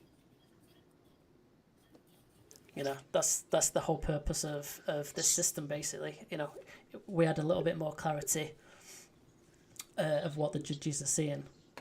It'd be really interesting. It'd also give people on Twitter who have meltdowns a little bit of an insight, an insight of what's going on in their minds. But yeah, man, I really enjoyed that fight. I don't think there'd be too many that would be as exciting to watch. Yeah, I thought it was excellent fight. But definitely, I think with Fight Night scores, that would be a good means of showing transparency with some of those rounds, just to get an understanding. Because, of course, every judge is different. They're going to see it from a different angle. Of course. That transparency would certainly, I think, ease things down a bit. Yeah, definitely. Oh man, cool. Right, we need to move on. We need to calm down a little bit after the excitement of that fight. Obviously, they had 3 fights, so I don't think it's out of the question at all that we're going to cover the other 2 at some point down the line.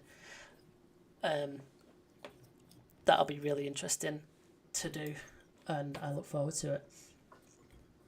Agreed. Agreed.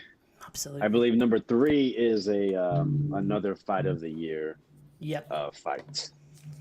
Yeah. Well, we will definitely cover it at some point in the future.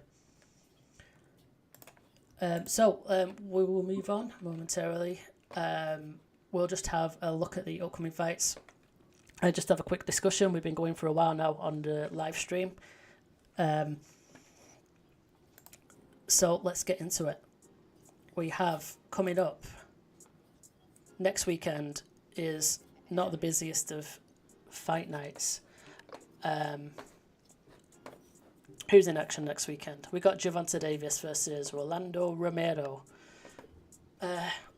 Is this going to be competitive, guys? How do you see it going? What do you think, Alex?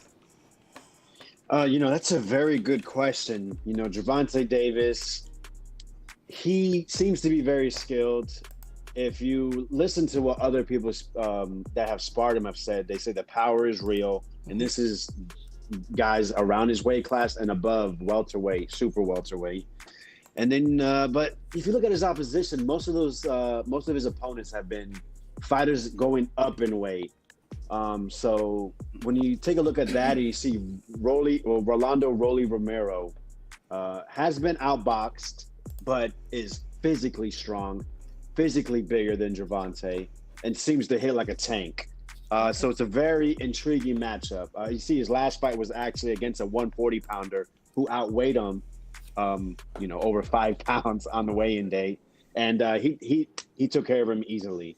So that is what it is. It's the size difference and Gervonta's first time facing a guy this big, this strong. Yeah. Interesting. I don't recall seeing Romero fight before. I'm just looking. None of these stand out. I mean, it might have been on the undercard of something that I did see, and I don't really quite remember. Yeah, I'm on the side that I think Tank is going to get him out there at some point. I think the sort of bad blood, I know a lot of it just kind of build up to get hype around the fight, but I think that'll play into it. I think Romero is a good fighter. I thought he also lost to Jackson Marinez. You just looked at it from a round by round perspective. I did think he was outboxing that fight. That being said, he does seem to have legit power, and I think this is going to be, of course, his biggest test. Whether or not it's Gervonta's biggest test is another thing. So I think it'll be action-packed here, or at the beginning, at the very least. But I do think that I see Gervonta getting him out of there at some point, probably before we get to the middle round. So yeah, fair enough. I'm quite big on Gervonta Davis. I've said for a long time. I think he's a brilliant fighter. He seems to have all the tools. We've just unfortunately not quite seen him in with the top names in the lightweight division. But maybe that'll come in future. There's a lot of good matches there to be had. But he's done everything right so far.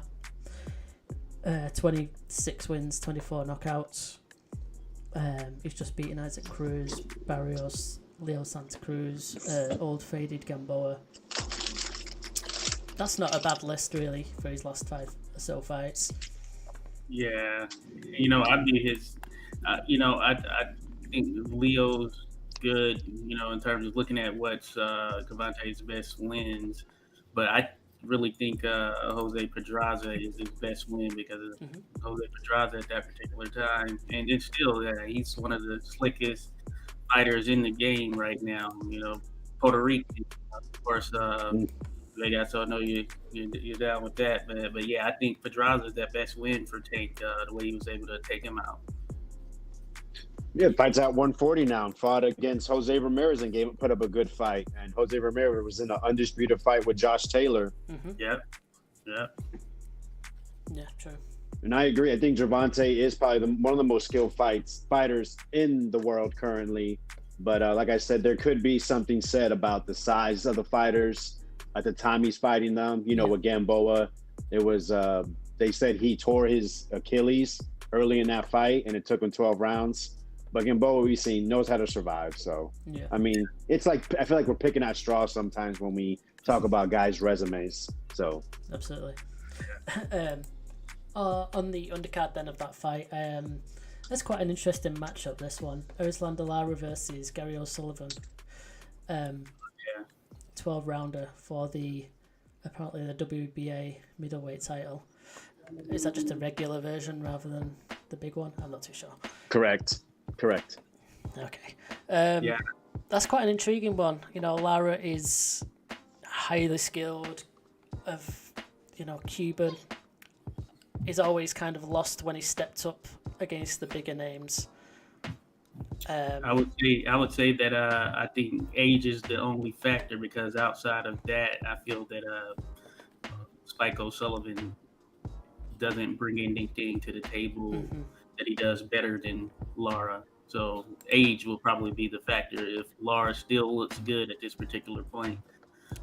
So that's my side. I mean, O'Sullivan's 37 himself, so he's not exactly a spring chicken. Yeah, true. Yeah, he is 37. Wow, didn't know that. Yeah, I didn't know he was that old, to be honest, either. But yeah, I think probably stylistically, it's probably all wrong for him. I'd imagine Lara does kind of outpoint him quite easily. Do you have any thoughts on that, Alex? Yes, Lara, we all know him as a slick Cuban fighter, beautiful 1-2. But like you said, he is aging. Those legs don't move as they used to. If you remember the Jared Hurd fight, it was obvious he was the better boxer, but the war of attrition was he lost it, getting knocked down in the last round. So it'd be interesting. Gary Sullivan, I wouldn't really say he's a highly rated guy. Tough guy, can punch.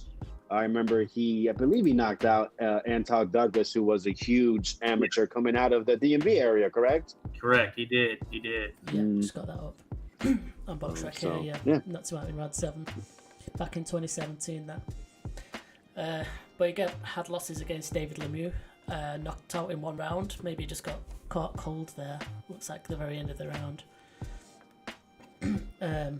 Also lost by TKO to Jaime Munguia back in 2020. He's another one that seems to, he steps up and gets beaten. He's got losses against Billy Joe Saunders and Chris Eubank Jr. So yeah, I guess a capable and decent fighter, but I think Lara's probably should be a class above. Agreed. The other fight on that event is, I'm not too familiar with Ramos. If you guys can enlighten me, is this a good fight? Is he a good prospect? Give us your thoughts, Josh. I have to actually see what he looks like because I'm trying to recall him. Okay. Sorry, I put you on the spot there. Santa Maria, or yes, I know Santa Maria. I feel like I may have seen him. Ramos before. Jesus Alejandro. Did he go down? Who is he taking on? I don't think of anybody of note, but his uncle is Abel Ramos, who just fought Santa Maria, which was a little bit of a disputed decision. Oh, okay. Yeah, I was watching that one. Okay, so I don't know if I've for sure seen. You know what? I just assumed because he had this, 18-0 record, maybe he's some touted up and comer, but he's only 21, and that's a lot of fights for a 21-year-old already. So maybe he's just kind of got a bit of a padded record. It's fought early in Mexico and then in America. The Javier Molina there, which is a decent win. Yeah, we just seen. I know a little bit about him. I haven't seen too much of him, but he was the opening fight on the Andy Ruiz Chris Ariolo pay-per-view card. And then that Vladimir Hernandez fight, that was on the Keith Thurman card. Yeah, against Barrios. I just got that up. Okay, yeah, I haven't watched that one yet. That Thurman Barrios fight. I know what happened. I haven't watched it yet. And that was the same card as Ramos versus Santa Maria that you were just mentioning there, his uncle. Okay. And he actually gets a lot of high praise out of the Bud Crawford camp. Okay. They say Jesus Ramos is the real deal. Gave Bud Crawford a lot of good work. All right. Yeah, that's high accolades for sure. That is interesting. He's got 18 wins, 15 KOs, so he must be a bit of a puncher. Interesting. Interesting. So that's next weekend's action. I don't think there's anything else really. It's a bit of a quiet one after we've had quite a lot in recent weeks. What else is the weekend after then? It's big. We have Stephen Fulton versus Daniel Roman. That'd be a good fight. Yeah, that'll be a good one for sure. But how do you see it going then, Josh? Well, Roman, he's looked good in his last fight. Stephen Fulton, I think I'm high on him. I thought he did a good job, and I picked him to win against the Figueroa, and I think that this should be an interesting fight, matchup stylistically. I'm going to slightly favor Fulton. I think he has, more of the youth on his side, but man, Roman, he can box as well. So yeah. It'll be interesting. It's close to 50-50, I think you could say, but I would slightly favor Fulton. I think that he is going to prevail probably due to his youth more so, and he can really box if it really when it comes down to it. And I think it'll all depend on what Roman's activity is like. But Roman, he's a real deal too, so that's a good all-around matchup. Yeah, it's definitely good on paper. I like Daniel Roman. He had a great streak of good wins. I think he came over to the UK a few times and beat some of our guys. Really nice to watch boxer as well, isn't he? Stylistically, he's very good. Alex, do you concur with what Josh was just saying there? So Stephen Fulton is definitely one of my favorite boxers to watch. He seems to be a chameleon. If you want to bang, he'll bang, and when he wants, he can box off the back foot. He can come forward. He seems to have every attribute you want as a fighter. I do favor Daniel Roman in this matchup, however. I think his technical ability is going to be something that Fulton is not going to be able to match, as he's been doing his last few fights with Figueroa, with Leo. I can't recall his other fights. But yeah, I just think Daniel Roman he doesn't make many mistakes in there. Doesn't do much to lose a fight. Even his recent loss that he had is a bit of a disputed decision. Yeah, it was certainly close. Yeah, he lost MJ Mirjan Akhmadayev, I believe. So it was definitely a close fight, competitive fight. So hey, yeah, can't argue against that. Roman, yeah, he can box. Cool. Just having a look now also for that weekend, we've got Kenichi Ogawa versus Joe Cordina over here in the UK in Cardiff. Battle of the Dragons. Yeah, you could say that. Joe Cordina's unbeaten. I'm not sure if he's a prospect still. He's 30 years old. He's been around for a long time, but he seems to be one of them he had a bit of hype about him quite a few years ago, and then I don't know. It seems to be the case with a lot of UK fighters where they just kind of a bit like bout, kind of lingered around a bit and not really made much headway. In fact, Cordina might have been part of the Olympic squad as well, or it might be making now. He was. Potentially might have been. But yeah, I guess that seems to be the main event, which should be quite interesting.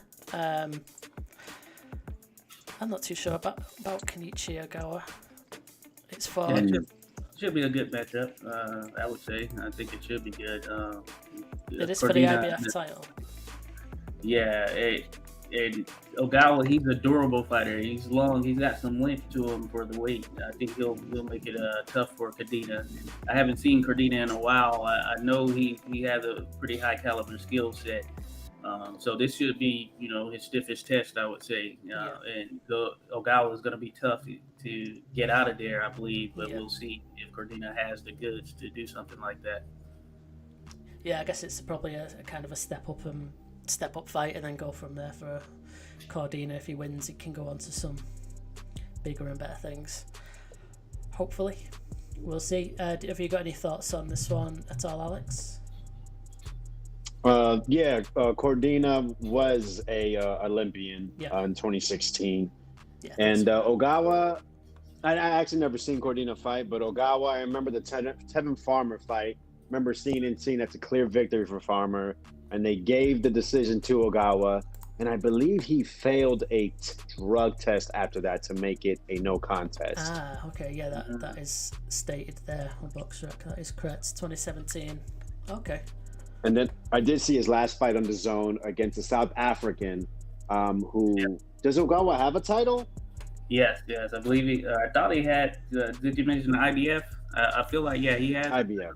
Well, the last fight that you just mentioned was at the vacant IBF title. Yes. Yeah. Oh no, it's sorry, IBF. Yeah. So that's the title he's won, and he's defending that against Joe Cordina. I really thought he was going to knock out the South African guy. But just quick note, the South African guy, his whole team was not allowed to travel. I forgot what reason it was. Okay. So he had to just use some other cornermen. Okay. Interesting. All right. Don't forget the big fight that weekend, though. Isn't it not Kambosos versus Devin Haney? Just getting on to that one next. That seems to be on Sunday the 5th, which is interesting. Is that because it might be early Australia time? I guess.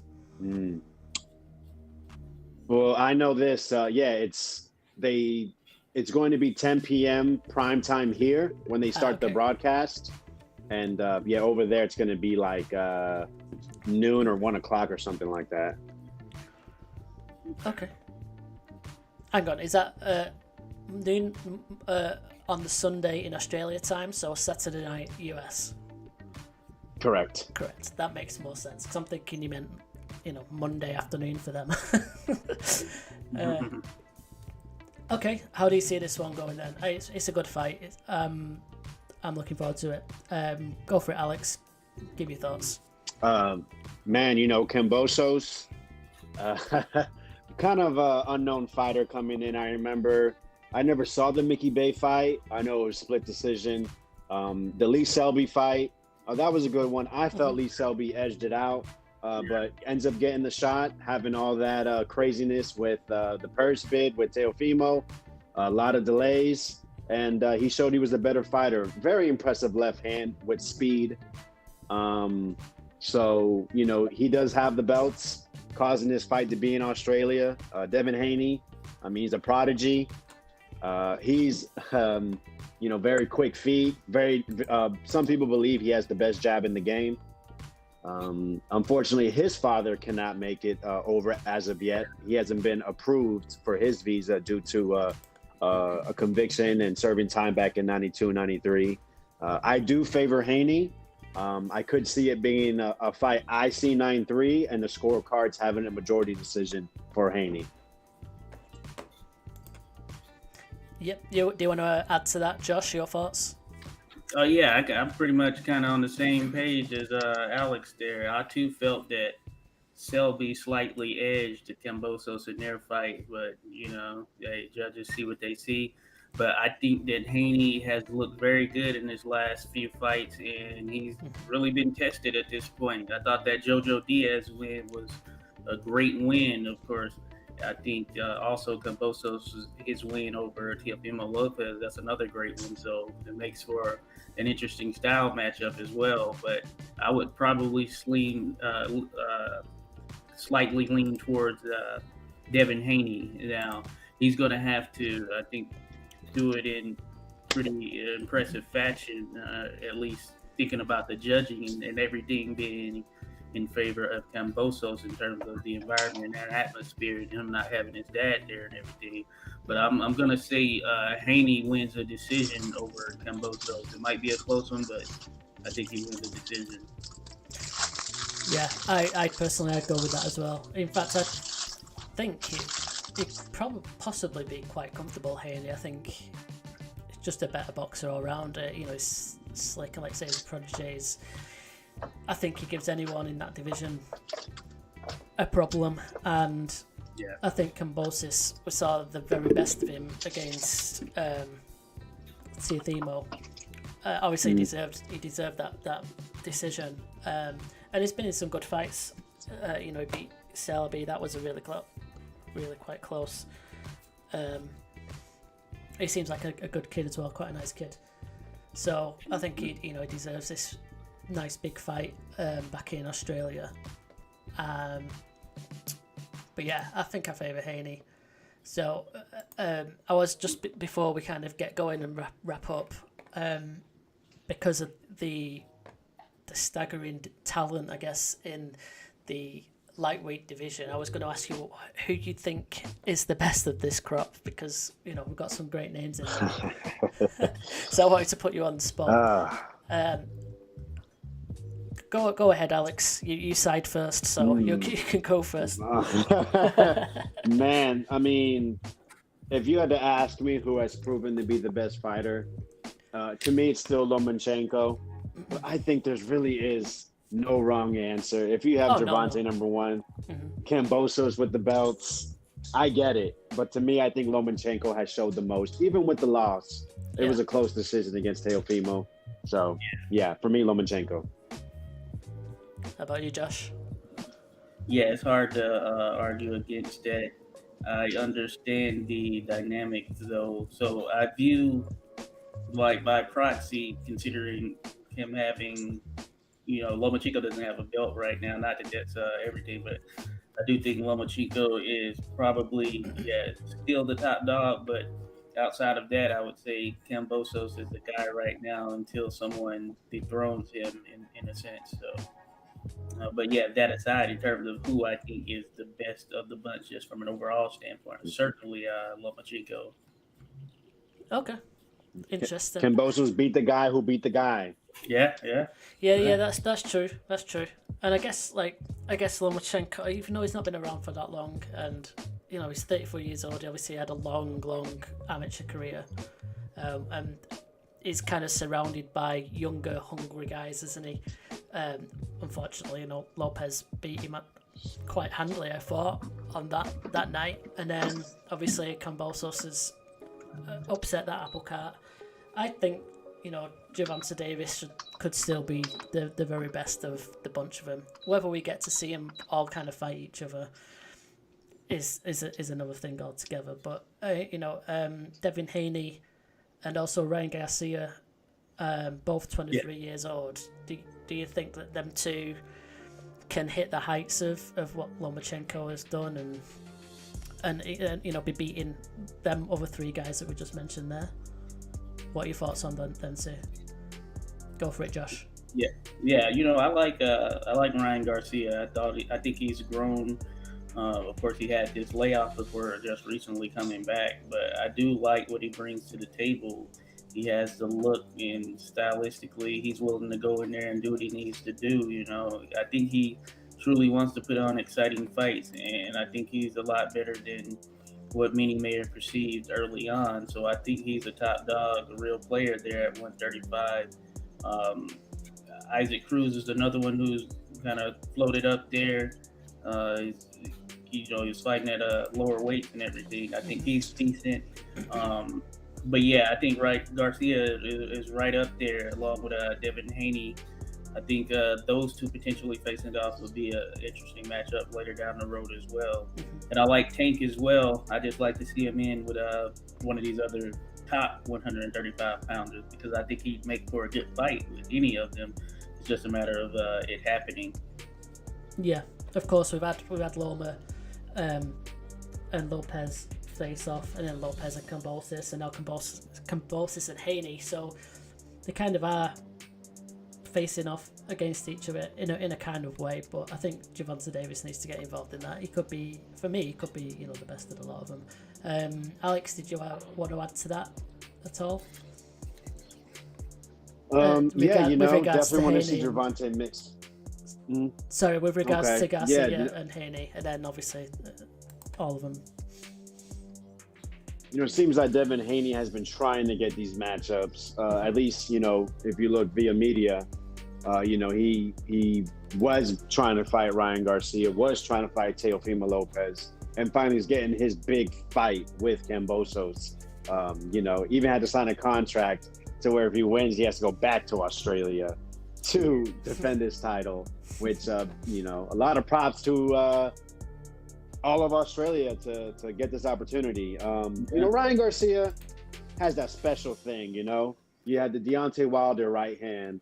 Lennox Lewis right hand as well. The Roy Jones left hook, and that's what Ryan Garcia has. The way he uncorks that left hand, up, down, all around, doesn't matter. It is special. I do worry about how he is progressing. If you watch the Go fight, he refused to cut the ring off when to go was going left. And also with his breaks, him pulling out of fights, it's just concerning. But the talent's there, and we just have to see how it progresses from here. Yeah. Fully agreed. Well, I guess that wraps us up for what's coming up in future, and it also wraps up our stream for today. So Josh, Alex, thank you very much for coming on. It's great to have you on board. Hopefully, we'll continue this, and we'll have many more live streams and really exciting, interesting, close and controversial fights to score together in future. I hope you've enjoyed it as well. Indeed. And I just wanted to add that of all the fights coming up, I think one of the more intriguing ones, probably the most for me, is we didn't go over it, but Bam Rodriguez against Sarissa Cat Sorungvisai. I think that's going to be an excellent style matchup right there. Okay, when's that one coming up? I don't remember the date. I know it's soon. I know it's here very soon. I'll have to look that up specifically. Mid to late June, something like that. It's a good card. Okay. Yeah. Good all-around card for sure. Oh, sweet, man. I mean, we will discuss that on a future live stream for sure. So yeah, we'll definitely cover that and all of the bigger fights coming up in the future. So yeah, let's wrap up there. We're nearly at the 2-hour mark, so that's a good cut-off point. Again, thank you. I appreciate your time. Thank you both for coming on. Thank you for the people that have joined us and joined in. And hopefully we'll see you in a live stream in the not too distant future. Almost definitely. Yep. Thank you for having us. No, I had a lot of fun. No problem. That's great. Indeed. If people want to be able to connect with you or follow you on Twitter, what's your Twitter handle, Alex? It will be the Vegameister, TheVegameister. Okay, I've also put it in the as well on Instagram as well. Cool. I've put your Twitter handle on the video description so people can check it out there. And for you, Alex, sorry, not Alex, Josh, sorry. Yeah, it's at 86 Boxing on everything. So basically, if you search that, you'll find me on all the platforms. Yeah, and Josh has also got a YouTube channel as well that you should go over, check out, and subscribe to as well, for sure. Cool, and again, the links are in the description for his Twitter. Great then, so we'll end that there. We will be back hopefully in a couple of weeks, and we'll pick out another good fight to watch and score. And I hope you're both here and on board as well. So we'll see you all in future. Thanks for tuning in. See you later, guys. Thanks. Take care. Okay, do you want to just stay on the call?